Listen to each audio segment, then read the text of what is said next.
Hello दोस्तों, आप सभी का बहुत बहुत स्वागत है हमारे channel study with Shukla sir में। दोस्तों, आज आप लोगों के लिए हम हिंदी में समास का एक बेहतरीन वीडियो लेके आए हैं जो कि ट्रिकी बेस पर आधारित है। दोस्तों, अगर आपने अभी तक हमारे चैनल को सब्सक्राइब नहीं किया है तो आप लोग प्लीज़ हमारे चैनल को सब्सक्राइब कर लें, वीडियो को लाइक तथा शेयर करें ताकि आप लोगों के लिए ऐसे ही हम बेहतरीन वीडियो लेके आते रहें और आपकी तैयारी विधिवत होती रहे। तो चलिए पढ़ते हैं बिना देरी किए। समास। समास का अर्थ है संक्षिप्तीकरण, यानी कि किसी शब्द को संक्षिप्त भाषा में प्रकट करना, बोलना समास कहलाता है।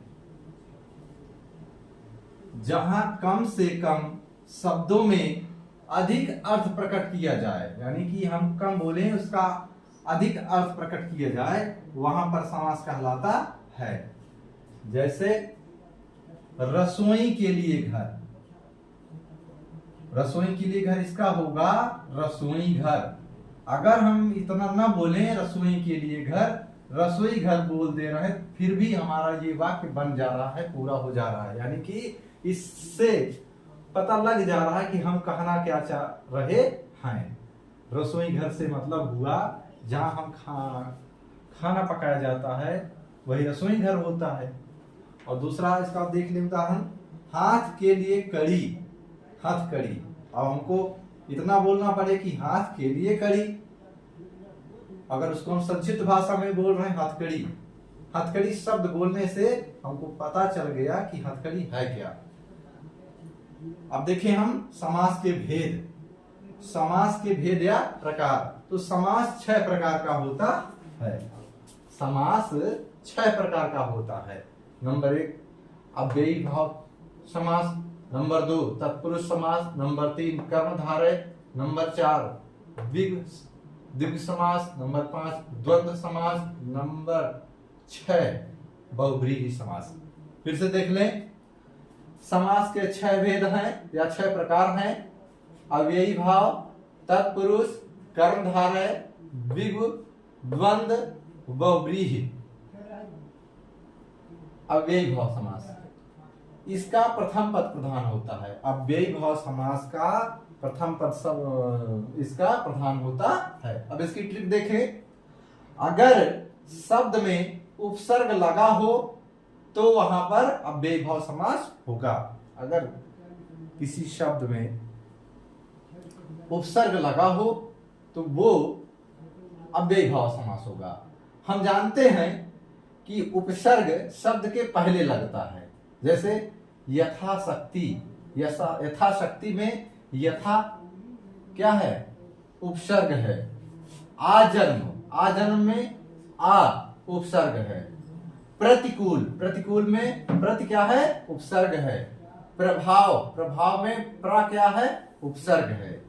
यानी कि अगर शब्द में उपसर्ग लगा हो तो वहां पर अव्ययी भाव समास होगा। इसकी पहली ट्रिक है। दूसरी ट्रिक देख लें। अगर किसी शब्द की पुनरावृत्ति हो तो भी वहां पर अव्ययी भाव समास होगा। जैसे धड़ाधड़, घर घर, रातों रात, धीरे धीरे। अगर इस तरीके से शब्द आपको मिल रहे हैं उदाहरण में, तो जान लीजिए कि यहां पर अव्ययी भाव समास है।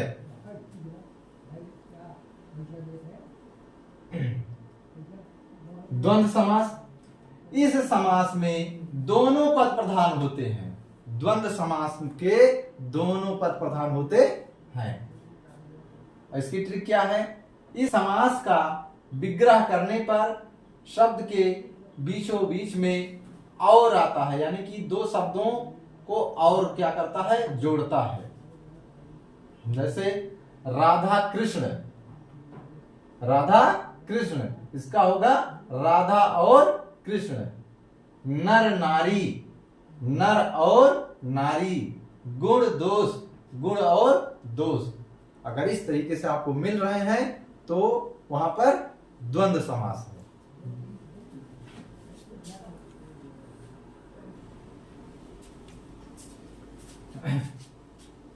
द्वंद्व समास की दूसरी ट्रिक है, पहला शब्द दूसरे शब्द का विलोम होता है। जैसे बताया गया, पहले ट्रिक में हम बताए थे कि दो शब्दों के बीच में यदि और दो शब्द यदि और से जुड़ रहे हो तो वहां पर द्वंद्व समास होगा। इसे बताया गया था रात दिन, रात दिन, इसका होगा रात और दिन, रात और दिन,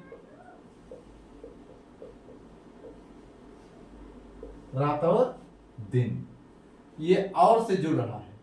तो यहां पे पहले ट्रिक में बताया गया था कि यदि और से जुड़ रहा हो तो वहां पर द्वंद्व समास होगा। और दूसरी ट्रिक है, पहला शब्द दूसरे शब्द का विलोम होता है। जैसे रात दिन, तो रात और दिन, रात का उल्टा दिन होगा, रात का उल्टा दिन होगा।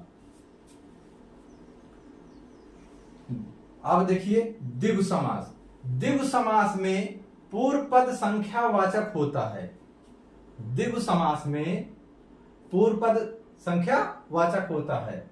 पूर्व माने पहला, पहला पद क्या होता है? संख्यावाचक, यानी गिनती से जिसमें शुरुआत हो। जैसे नवग्रह, ग्रह कितने हैं? 9। दोपहर, दोपहर में देखिए 2 आ रहा है कि नहीं आ रहा है? त्रिवेणी, वेणी कितनी है? त्रि, यानी कि संगम, 3 नदियों का संगम। यहां त्रि यानी कि 3। पंचतंत्र, इसमें पंच आया है, पंच माने 5।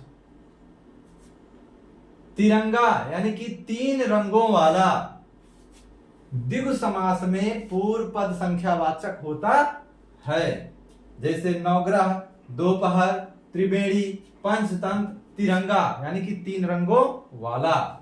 अगर इस तरीके से उदाहरण आपको मिल रहे हैं तो आप जान लीजिए कि उसमें द्विगु समास होगा। कर्मधारय समास।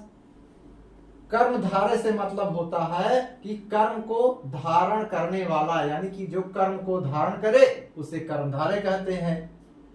और यह किसमें पाया जाता है? यह विशेषता पाई जाती है विशेषण में। विशेषण है क्या? जो संज्ञा और सर्वनाम की विशेषता बताते हैं उन्हीं को विशेषण कहा जाता है। फिर से देख लीजिए, कर्म को धारण करने वाले को कर्मधारय कहते हैं।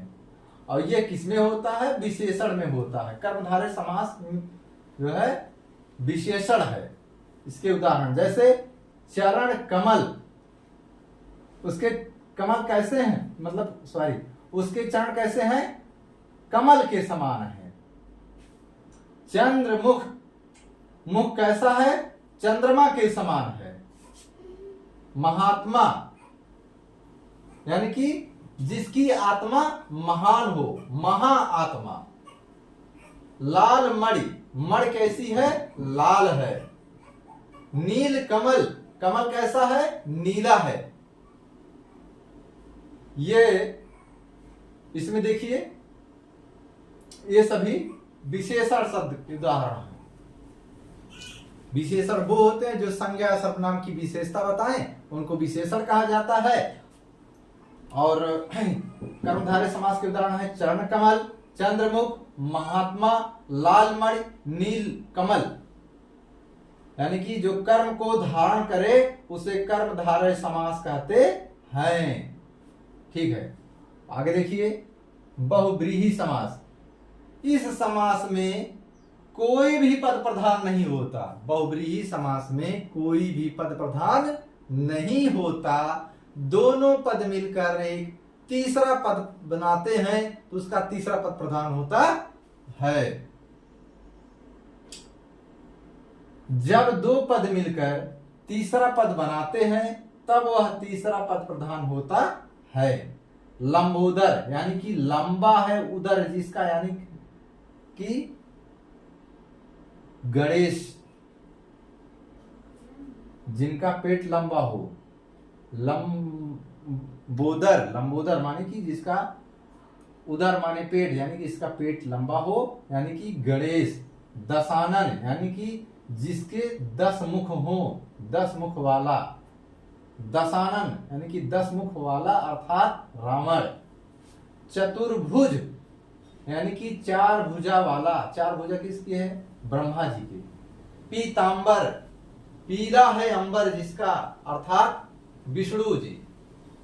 नीलकंठ, नीला है कंठ जिसका, यानी कि भगवान महादेव, यानी कि शंकर भगवान।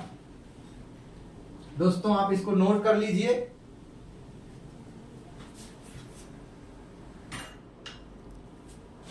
तत्पुरुष समास, तत्पुरुष समास का दूसरा पद प्रधान होता है, यानी कि उत्तर पद।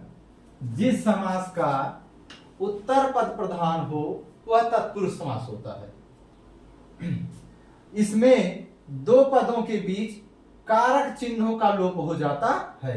कारक चिन्ह क्या है? जैसे कर्ता ने, कर्म को, करण ने से द्वारा, संप्रदान को, के लिए, अपादान से अलग होना, ये क्या है? कारक चिन्ह है। जैसे राजा का कुमार यानी कि राजकुमार। यहां देखिए इसमें कारक चिन्ह का लोप हुआ कि नहीं हुआ? यहां से कारक जो है, कारक का जो चिन्ह का है, यहां से इसका लोप हो गया। राजा का कुमार, राजकुमार। धर्म का ग्रंथ यानी कि धर्म ग्रंथ, यहां भी का शब्द का लोप हुआ, का इसका लोप हो गया।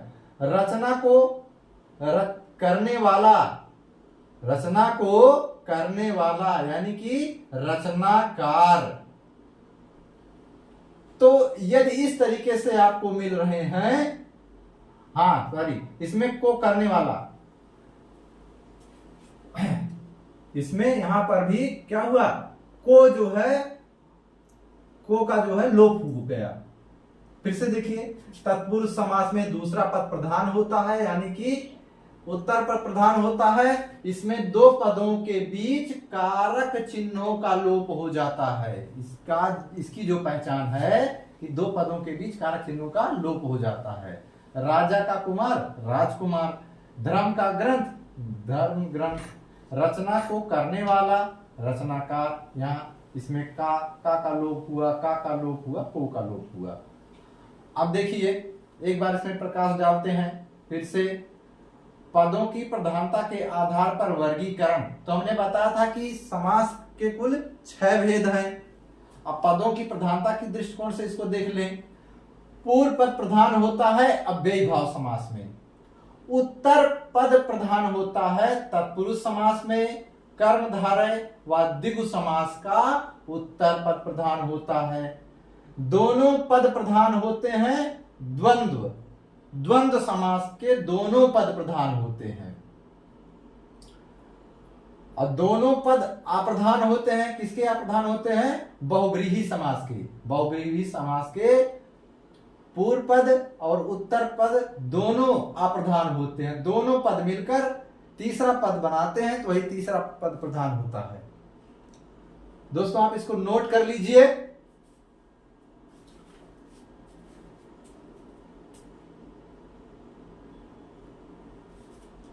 दोस्तों यदि आप लोगों को हमारी वीडियो पसंद आ रही हो तो आप लोग प्लीज हमारे चैनल को सब्सक्राइब कर लें। हमारे चैनल का नाम है स्टडी